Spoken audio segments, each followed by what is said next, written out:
that. Charlie, thank you so much for chatting to us here, JOE. How are you still keeping? Good. Great, yeah. Glad to be reunited. Yeah. We won't go into that. Good to see you're still talking after the film anyway, yeah, because it's a hard one to I'd say imagine to stay lively and upbeat on set. But what was it like in between takes? Because I'd imagine it's a quite serious, funny film, but there must have been an awful lot of fun, imagine, to decompress away when the cameras weren't rolling. Oh, definitely. Yeah. I mean, you've got Peter Coonan on set anyway, and Mo Dunford. I mean, the two boys are, and of course Tommy as well, of course. But yeah, it was great. It was great fun. It was like, it is a dark film, and that kind of makes you a bit giddy at times on set too when you're being very, very serious. So when it's downtime, you kind of go.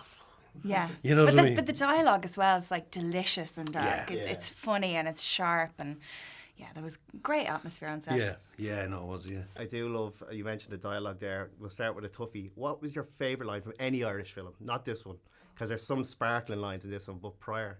Do you have a favourite line from an Irish film? I think of anything. Well, I can't really. You always think the lines you have yourself, maybe, because you remember them and people quote them back to you. But I think when I did that film, what was the one where I shot the bull? And it was. I think now, God almighty, I know the film now. Oh, it balls them like Bengali tigers. I love that line. I delivered that after the boys ran me off the road. Charlie, over to you.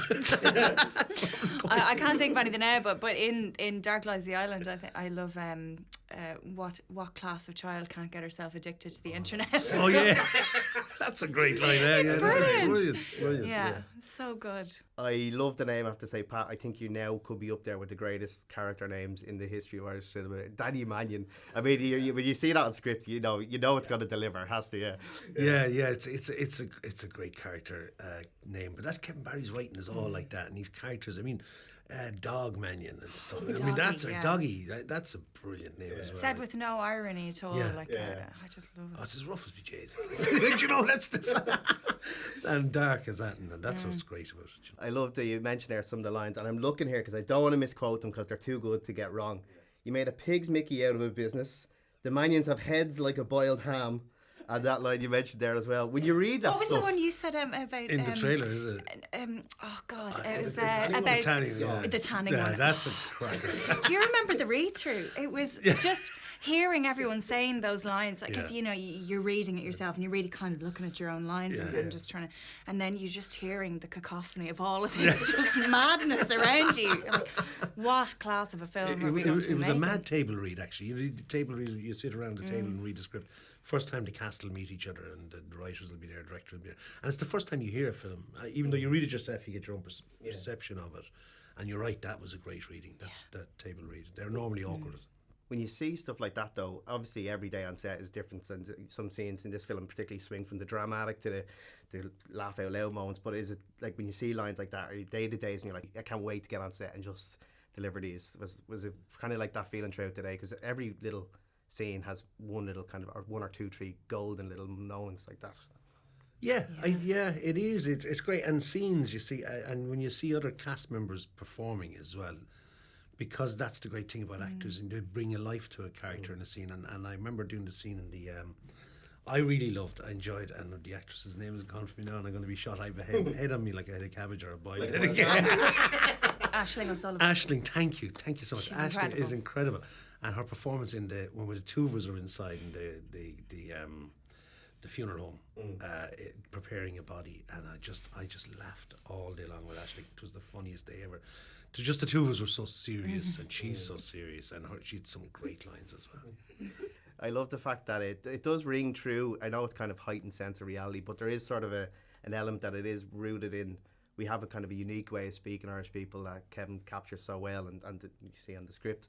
But was there anything that kind of you even think like, yeah, I kind of know this character, or I've met this person before in Ireland, even thematically as well? It kind of touches on stuff that we're not great at talking about, like that Irish sense of guilt and shame and secrets and stuff like that. It captures all of that, I think, and all the great Irish writers have that theme running through, that the unspoken, the not talking about your true feelings. So that's Ireland. And I think also that good writing like that, we can identify with the characters as an audience member. Yeah. You know what I mean? Looking at them, and that, even though they're grotesquely stretched and enlarged for dramatic reasons and for entertainment and film and one thing or another, you still can see the core character, someone that you recognise in it, and that's what makes it identifiable, I suppose. Yeah.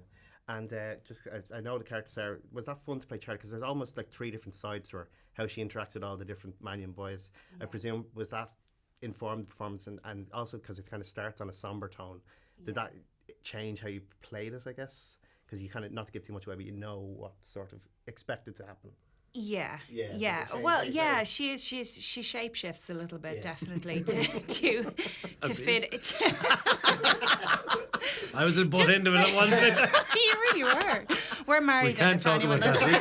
No, you're the best husband I've ever had. Yeah, I really go to town on you. I'm sorry. Yeah. But yeah, she's the caretaker, unfortunately, for all of the Mannion men. For 4 men. She's a brilliant character. Yeah. Oh, she's a great character. She is a great character. I remember reading it first thinking that she was kind of being hard done by.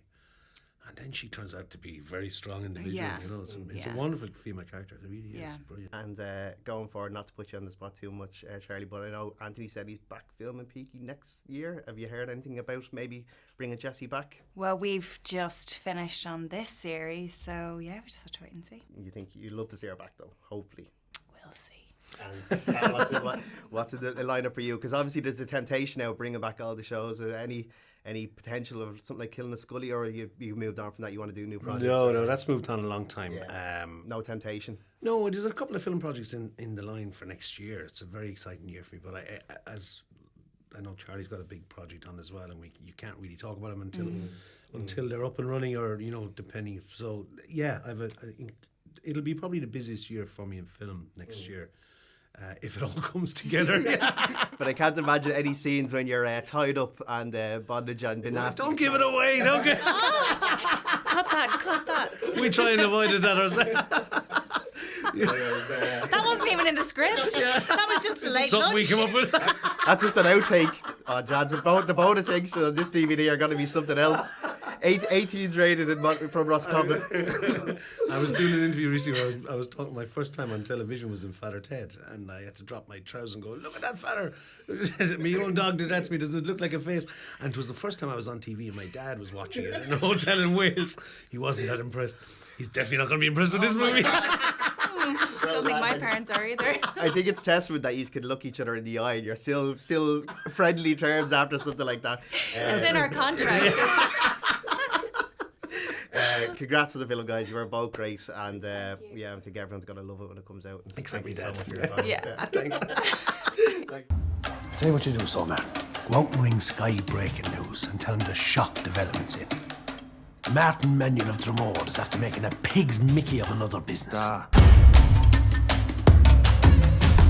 The older son was my true love, Doggy Mannion, also known as the Dog Man. No, I'm not saying he's an oil paint.